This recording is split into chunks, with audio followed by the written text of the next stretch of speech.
Então, boa noite, pessoal. Estamos aqui para o nosso último encontro do ano, né? Virtual, para fazer essa revisão para a avaliação final. Eu espero que todos vocês consigam ir bem na prova, né? Expressar textualmente tudo que a gente discutiu ao longo do semestre.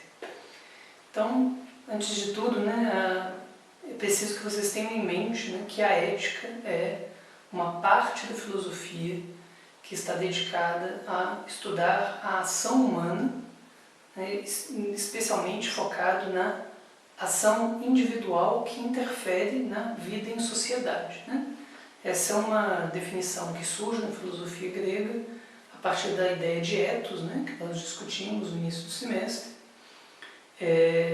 O ethos concebido como o mundo próprio do ser humano, né, na medida em que nós, seres humanos, não vivemos no mundo do jeito que a gente encontra pronto na natureza, mas o mundo onde a gente vive é um mundo resultado da nossa própria ação.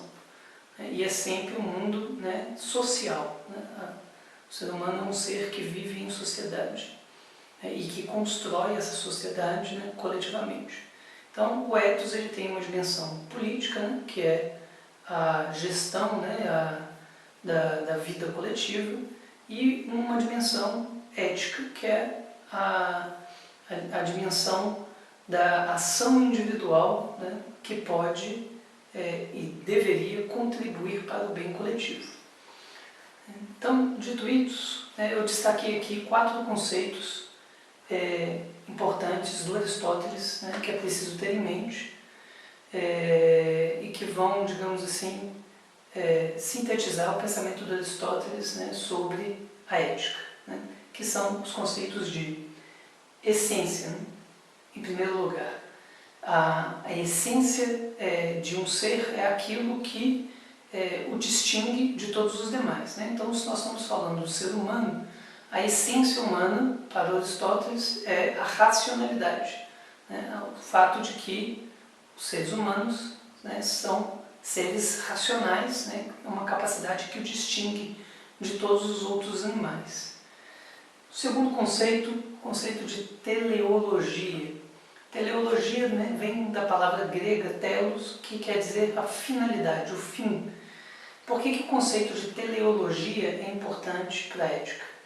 Porque a ação humana é uma ação teleológica, né? Já que nós somos seres racionais, né, isso quer dizer que antes de nós agirmos, nós pensamos, decidimos o que nós vamos fazer, né, e essa decisão ela expressa um objetivo, uma finalidade. Então, toda ação humana ela é, por assim dizer, teleológica, né? Ela visa um fim que é pré-concebido pela razão.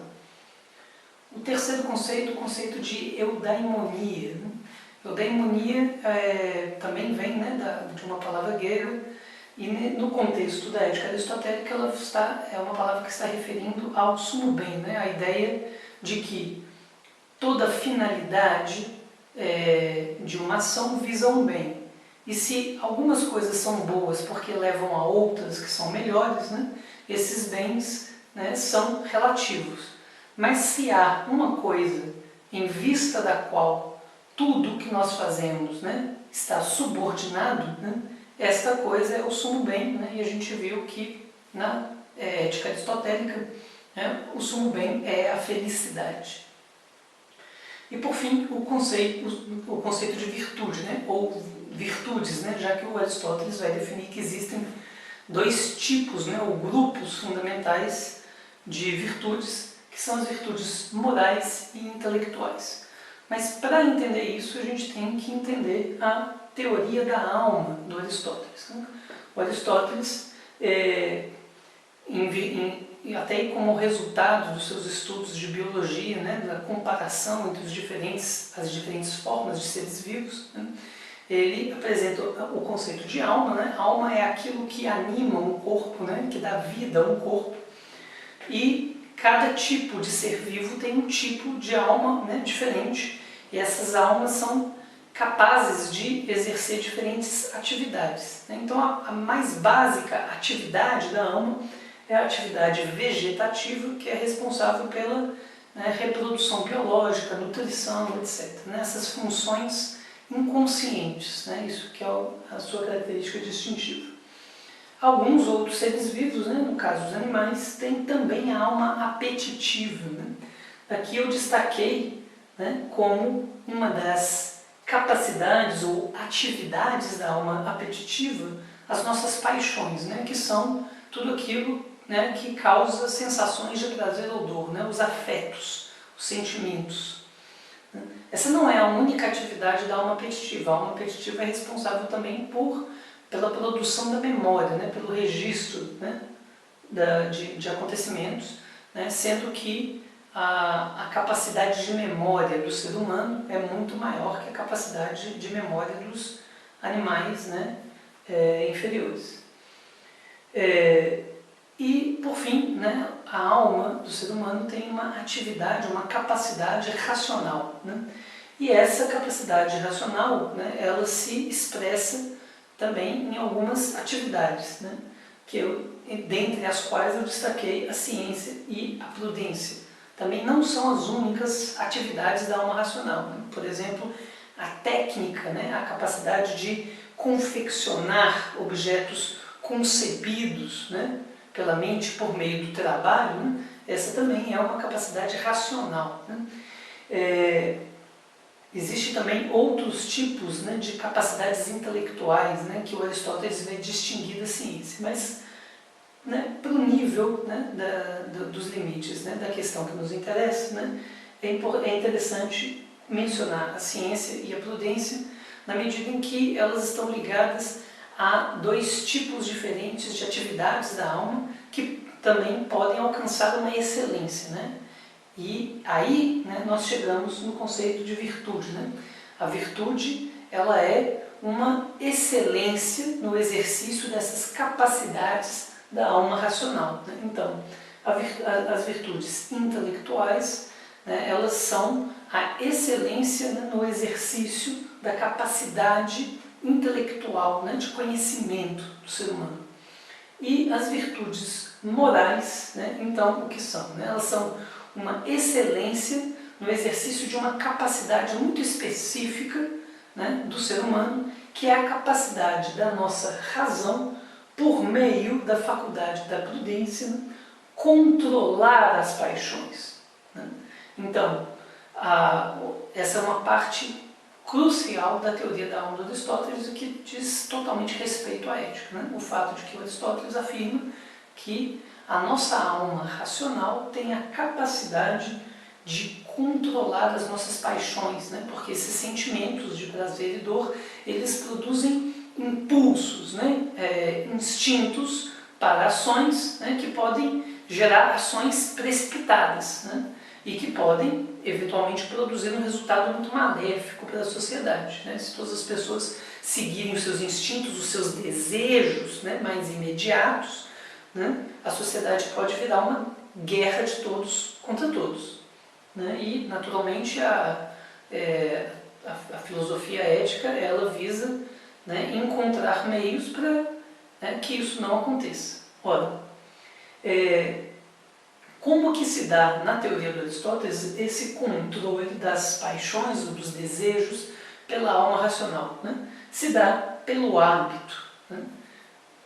Quando nós nos deparamos com determinadas situações, né, que envolvem esses, né, desejos, esses impulsos, essas paixões, como, por exemplo, o medo, né, que pode ser controlado pela razão, né, na medida em que nós não vamos, né, fugir, né, sempre das situações que nos despertam medo. Né? À medida em que nós nos habituamos a enfrentar com sabedoria as situações que nos despertam medo, né, se forma na nossa alma uma virtude moral, né, que é a coragem. Né? Um outro exemplo, né, com relação ao dinheiro, né, o desejo de possuir dinheiro. Possuir dinheiro é algo bom para a vida, né, porque o dinheiro é um meio para a obtenção de coisas úteis que são necessárias à vida, mas, né, é possível que algumas pessoas exagerem nesse desejo de possuir dinheiro, né, e dedique muito tempo da sua vida a acumular muito mais dinheiro do que qualquer pessoa precisa para viver uma boa vida. Né? E isso, né, na teoria do Aristóteles, também é algo ruim, né? A pessoa que se dedica a acumular mais dinheiro do que é, né, razoável de se possuir, ela acaba prejudicando a vida, né, da coletividade, né, da sociedade. Ora, então, né, é preciso controlar esse impulso de ter muita riqueza, né, para adquirir, né, somente a riqueza que é necessária para uma boa vida. Né? Então, todas as virtudes morais, né, nós estudamos aquela tabela, né, das 12 virtudes com os seus respectivos sentimentos, né, que precisam ser controlados pela alma racional, né, e os vícios, né, que são os erros por excesso ou por falta. Né? É importante ter em mente que isso não quer dizer excesso ou falta da virtude. A virtude moral, ela é sempre um meio termo nesse controle dos desejos da alma apetitiva, né? Um controle exercido pela nossa razão. Né? O que quer dizer esse excesso e essa falta? O excesso na manifestação do sentimento. Né? Então, um sentimento como o medo, se a nossa razão não consegue controlá-lo e ele se manifesta excessivamente, ele vai produzir, né, uma reação covarde, né? A fuga da situação que desperta o medo. Se o sentimento do medo, pelo contrário, não se manifesta, ele se manifesta muito pouco, né? Uma carência de medo numa situação de perigo, né? Isso pode provocar uma ação que coloca desnecessariamente a sua vida em risco. Né? Então, é uma ação temerária. Né? Então, o excesso ou a falta no que diz respeito aos vícios é o excesso ou a falta, né, do sentimento, né, guiando a nossa ação. Né? E é por isso que a razão precisa, né, encontrar um meio termo, né, nessa manifestação dos afetos. Né? Então, a teoria ética aristotélica, ela é uma teoria ética eudaimonista, porque, segundo ele, né, segundo a teoria ética aristotélica, as ações humanas elas devem estar guiadas com um objetivo para um sumo bem. Né? E se o sumo bem é a finalidade, né, a felicidade, o sumo bem próprio para o homem, né, ele tem que estar compatível com aquilo que distingue o ser humano de todos os outros seres. Né? Então, se o ser humano é um ser racional, né, a finalidade própria da vida humana é a racionalidade. Né? Não faria sentido nós vivemos uma vida, né, de simplesmente prazeres físicos, né, que outros animais poderiam ter. Né? Também tem, na verdade. Né? Então, isso seria reduzir a vida humana à vida dos animais. Então, a vida humana ela deve ser uma vida, né, guiada para a realização, né, dessa capacidade racional. Né? E para que nós possamos, né, então, alcançar a felicidade, que seria essa vida em conformidade com a razão, é preciso que nós, né, sejamos virtuosos, né, que o ser humano desenvolva as virtudes intelectuais e morais. As virtudes intelectuais elas são adquiridas com o tempo pelo estudo, né, através do aprendizado, né, enquanto que as virtudes morais são adquiridas pelo hábito, né, o fato de você acostumar-se, habituar-se a exercer esse controle dos desejos, né, pela racionalidade, né, por uma faculdade específica da razão, que é a prudência, né, que coroa, digamos assim, né, essa teoria aristotélica na medida em que o homem prudente é o homem que adquiriu a excelência no exercício desse controle das paixões, né, dos desejos.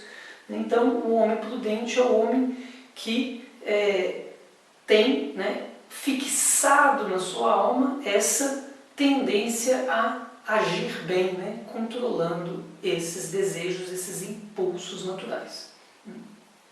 Então, isso resume na teoria ética aristotélica aquilo que vocês preciso, né, ter em mente para responder as questões que vão ser propostas na AS. Né? Já já eu posto o próximo vídeo sobre a ética kantiana. Ok? Boa prova para todos!